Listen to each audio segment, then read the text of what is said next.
नमस्कार।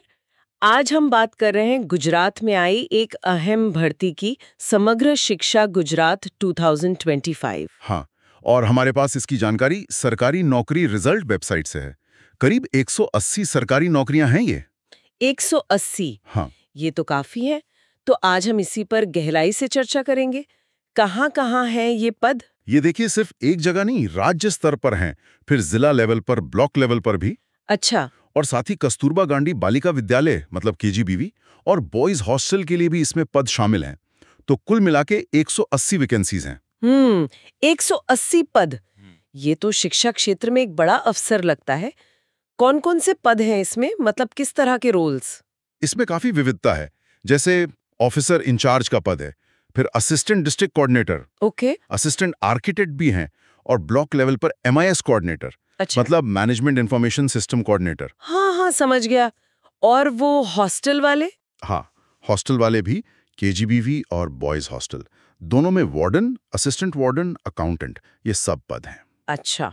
पर एक बात ध्यान देने वाली है, केजीबीवी वाले पद वो सिर्फ महिलाओं के लिए हैं, ओह, ठीक है, ये जरूरी जानकारी है। और बॉयज हॉस्टल में कुछ पद सिर्फ पुरुषों के लिए रखे गए हैं। ठीक है, ये भी स्पष्ट हो गया। और आवेदन आवेदन कब से शुरू है या हो चुके हैं? आवेदन तो 14 अक्टूबर दोपहर 2 बजे से शुरू हो गए हैं। अच्छा, यानी चल रहे हैं। और आखिरी तारीख?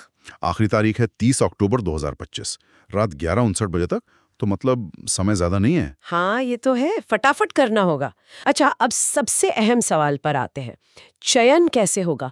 प्रक्रिया क्या है? हाँ, ये जानना बहुत जरूरी है, और यहीं पर थोड़ा फर्क है अलग अलग पदों के लिए। जैसे? देखिए, जो थोड़े ऊंचे पद हैं, जैसे राज्य स्तर पर ऑफिसर इंचार्ज का एक पद है, हाँ। और जिला स्तर पर असिस्टेंट डिस्ट्रिक्ट कोऑर्डिनेटर के 3 पद। ओके।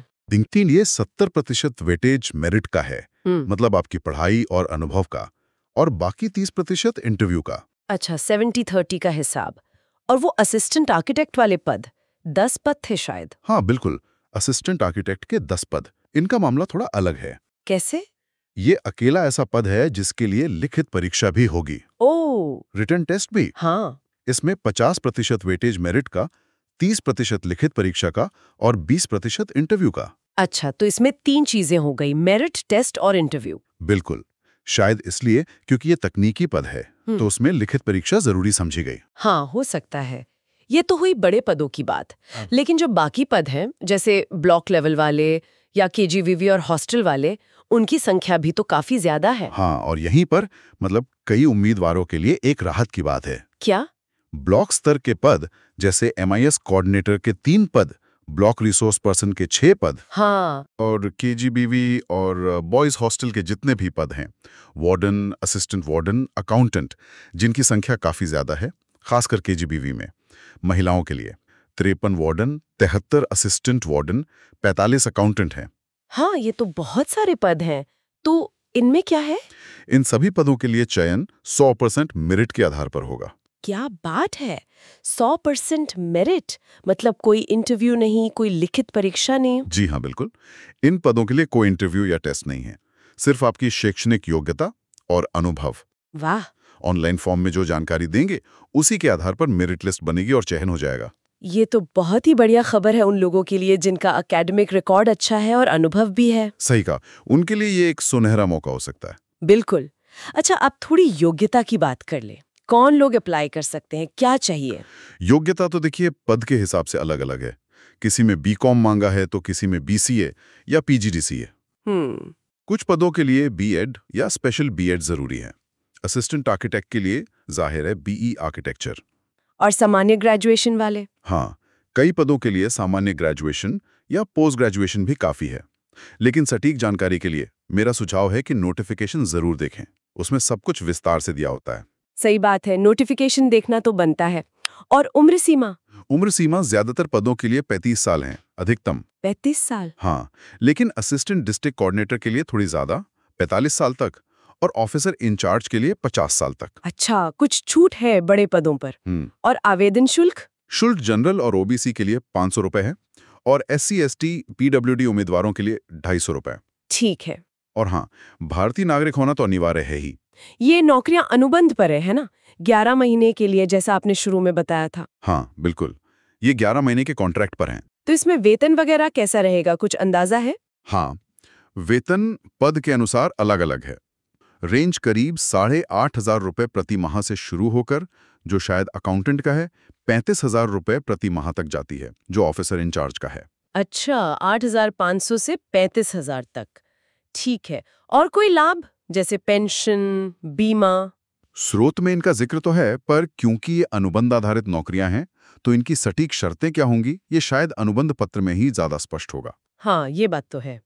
अच्छा, मान लीजिए कोई आवेदन करना चाहता है, तो कैसे करे? प्रक्रिया क्या है? प्रक्रिया पूरी तरह ऑनलाइन है। समग्र शिक्षा गुजरात की जो आधिकारिक वेबसाइट है, ssaggujarat.org हाँ। या ssmrms.gpl.in, इन पर जाना होगा। ओके, वेबसाइट पर। वहाँ रिक्रूटमेंट या भर्ती जैसा सेक्शन मिलेगा, उसमें एक लिंक होगा, बस उस पर क्लिक करके फॉर्म भरना है। और दस्तावेज वगैरह? हाँ, जरूरी दस्तावेज अपलोड करने होंगे, फीस ऑनलाइन ही जमा करनी होगी, और सबसे जरूरी बात, फॉर्म सबमिट करने के बाद उसका प्रिंट आउट जरूर ले लें। हाँ, प्रिंट आउट तो रखना ही चाहिए। तो संक्षेप में कहें तो समग्र शिक्षा गुजरात 2025 के तहत 180 पद हैं अनुबंध पर। आवेदन 30 अक्टूबर तक करना है। बिल्कुल। और सबसे खास बात ये कि कई सारे पदों, खासकर ब्लॉक, केजीवीवी और हॉस्टल लेवल पर चयन सिर्फ मेरिट के आधार पर होगा, कोई इंटरव्यू या परीक्षा नहीं। हाँ, यही इसका सबसे अहम पहलू है। और यहीं से एक विचार भी उठता है सोचने के लिए, क्या? कि ये जो 11 महीने के अनुबंध वाली नौकरियां हैं, और खासकर वो जहां चयन सिर्फ कागजों मतलब मेरिट पर हो रहा है, ये गुजरात की शिक्षा व्यवस्था में असल में कितना गहरा योगदान दे पाएंगी? ये सोचने वाली बात है। क्या ये छोटी अवधि वाकई अच्छी प्रतिभा को आकर्षित कर पाएगी? और क्या सिर्फ अकादमिक रिकॉर्ड और थोड़ा बहुत अनुभव इन भूमिकाओं में सफलता के लिए काफी हैं? या फिर जमीनी अनुभव का महत्व कहीं ज्यादा है? ये संतुलन देखने लायक होगा। बिल्कुल। ये सवाल तो मन में आता है कि अनुभव और एकेडमिक योग्यता का सही तालमेल कितना जरूरी है इन भूमिकाओं के लिए। खैर, ये एक अहम भर्ती है और उम्मीदवारों को इस पर जरूर ध्यान देना चाहिए।